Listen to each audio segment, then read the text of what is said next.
Certainly does, Olivia. We are less than 24 hours away from round 121 of the Border War. It's been 14 years since the Missouri Tigers and Kansas Jayhawks have faced off on the gridiron, the longest stretch the rivals have gone without playing since 1891, something that's brought national attention to Columbia. Cindric joked that him and his dad, Tim Cindric, who's the president for Penske's IndyCar team, have a running joke that it never seems like the two car for IndyCar and NASCAR run well on the same day.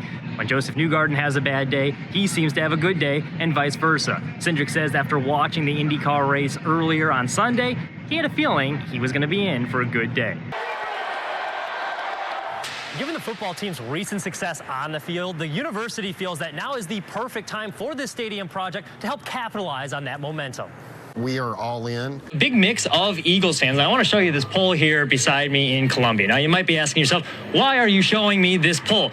It's because there's no grease on it. And you might be saying, well, why would there be grease on this poll? Because in New Orleans this morning and in Philadelphia, officials had to put grease on the polls because they were anticipating an Eagles victory. And Eagles fans tend to want to climb up those things. Here in Columbia, shortly after the Eagles had clinched that victory, we had a lot of Eagles fans run out of the field house behind us. There was one guy driving down the street, honking his horn, shouting, "Let's go Birds." So, while Chiefs fans were disappointed here tonight, there was definitely a couple of happy humans here in Columbia. Now, fun fact about this game, the final score, 40-22, that has only happened one other time in NFL history. The only other time that has happened was back in 2004 when the St. Louis Rams were on the wrong end of that score to the New England Patriots. So both Missouri football teams, unfortunately, on the wrong end of history there. It's clear that the road to the Super Bowl runs through Kansas City, and that's a road that Bills fans have traveled across now 4 times, fallen short all 4.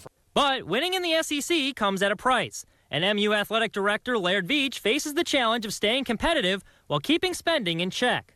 Every year, the bar continues to raise in terms of what it takes to be successful. The project is expected to be complete by 2026 to coincide with the 100th anniversary of Memorial Stadium. Now, as for the 2025 season, all of the north end zone will be closed off, so it will not be a whole 360-degree concourse. However, I am told that by October, you should expect to see at least 3/4 panels of the steel up and for the stadium to be fully enclosed. Despite these two teams' familiarity with each other, both fan bases seem to have a mutual respect for each other. Bills fans I talked to earlier today said that they really appreciated the Chiefs fans' hospitality, although I'm sure given tonight's result, that might have worn off a little bit. I'll have more for you about what Bills fans had to say coming up later in the show.